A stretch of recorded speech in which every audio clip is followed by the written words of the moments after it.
বিএনপিতে আন্দোলন করছে না, আন্দোলন করছে সাধারণ ছাত্ররা। তাদের অধিকার আদায়, তারা লেখাপড়া করছে, লেখাপড়া করে তারা মেধার ভিত্তিতে বাংলাদেশে যাতে চাকরি করতে পারে, সরকারি চাকরি করতে পারে, সেই জন্য তারা এই আন্দোলন করছে, এটা তাদের অধিকার। সেখানে আজকে বিএনপিকে জড়ায়ে এই সারা দেশের মধ্যে যে ন্যাক্কারজনক ঘটনা শুরু করেছে এই স্বৈরাচারী সরকার, তা আমরা তার তীব্র নিন্দা জানাই। এই দেশের ছাত্র সমাজ তারা নিজেদের চাকরির অধিকার ফিরে পাওয়ার জন্য রাস্তায় আন্দোলন করতে গিয়ে 60-60টি ছাত্রছাত্রীর প্রাণ দিয়েছে। আমরা তাদের জন্য জানাজা করব এবং আল্লাহর কাছে তাদের নাজাত চাইব। আল্লাহ তাআলা যেন তাদের শহীদে মৃত্যু দিয়ে কালকে আমাদের ডানাতে আমলনামা দিয়ে জান্নাতুল ফেরদৌস নসিব করেন। চাকরির একটা নিশ্চয়তার জন্য লেখাপড়া শিখে যোগ্যতার ভিত্তিতে যেন চাকরি হয়, এই দাবি শুধু একটা সামান্য একটি দাবি, সেই দাবি কথা মানে না নিয়ে সরকার এই সমস্ত কণ্ঠকে স্তব্ধ করে দেওয়ার জন্য গুলি চালিয়ে তাদেরকে হত্যা করলো। এই নিন্দা ভাষা আমাদের নেই। সারা বাংলাদেশের মানুষ আজকে স্তব্ধ হয়েছে এই খুনি, এই রক্তপিপাসী সরকারের এইরকম কার্যকলাপ থেকে।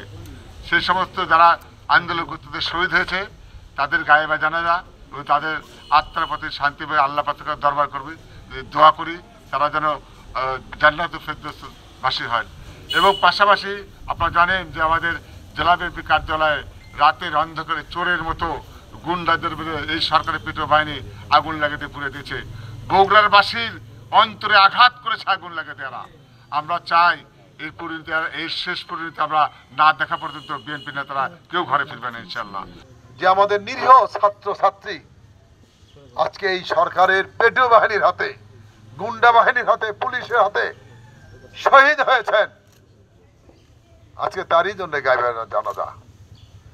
আজকে এই জানাজা আপনার সন্তান, আমার সন্তান, আমার ভাই, আপনার ভাইয়ের জন্য হতে পারে, হতে পারত। আজকে তারা কিসের জন্য রক্ত দিয়েছে? রক্ত দিয়েছে তারা কোটা সংস্কার চেয়েছে, তারা বাতিল চায়নি। তারা বলেছে আমাদের কোটা সংস্কার করে দিতে হবে। বাংলাদেশের 18 কোটি মানুষের জন্য মাত্র 44% আপনি কোঠা রেখে উন্মুক্ত রেখেছেন, আর 56% কোঠার মাধ্যমে চাকরি দিচ্ছেন। অযোগ্য তাদেরকে চাকরি দিচ্ছেন এই সরকার। এই সরকার জাতিকে মেধাহীন করে দিতে চায়, এই সরকার জাতিকে পরনির্ভরশীল করে দিতে চায়। আর আজকেই সেই জন্য তারা মেধাবী ছাত্ররা যাতে চাকরি না পায় সেই জন্য তারা আজকে ব্যবস্থা করছেন। আজকে এই মেধাবী ছাত্ররা আন্দোলন করছে এবং সেখানে অনেক মুক্তিযোদ্ধার সন্তানও রয়েছে। তারাও বলছে আমরা এই কোঠা চাই না, আমরা যোগ্যতার ভিত্তিতে, মেধার ভিত্তিতে আমরা চাকরি পেতে চাই। সাধারণ ছাত্র ছাত্রীরা ক্ষোভের মুখে আওয়ামী লীগ সন্ত্রাসে পালিয়েছে এবং তাদের অফিসে হামলা করেছে। সাধারণ ছাত্র ছাত্রীরা, এখানে বিএনপি কিংবা তার অঙ্গ সহযোগী সংগঠনের কোনো সম্পৃক্ততা ছিল না।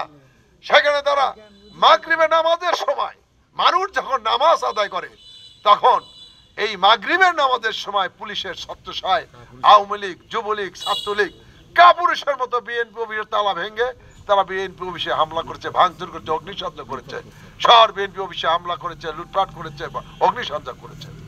আমরা তার বিরুদ্ধে তাৎক্ষণিক প্রতিবাদ সভা করেছি, আমরা আজকে বিক্ষোভ সভা করেছি এবং আমরা প্রশাসনকে আলটিমেটাম দিয়েছি, এই প্রশাসন এদের বিরুদ্ধে যদি ব্যবস্থা না হয় তবে এই সব সন্ত্রাসের বিরুদ্ধে জনগণকে সঙ্গে নিয়ে আমরাই সমস্যার জবাব দেবো ইনশাআল্লাহ।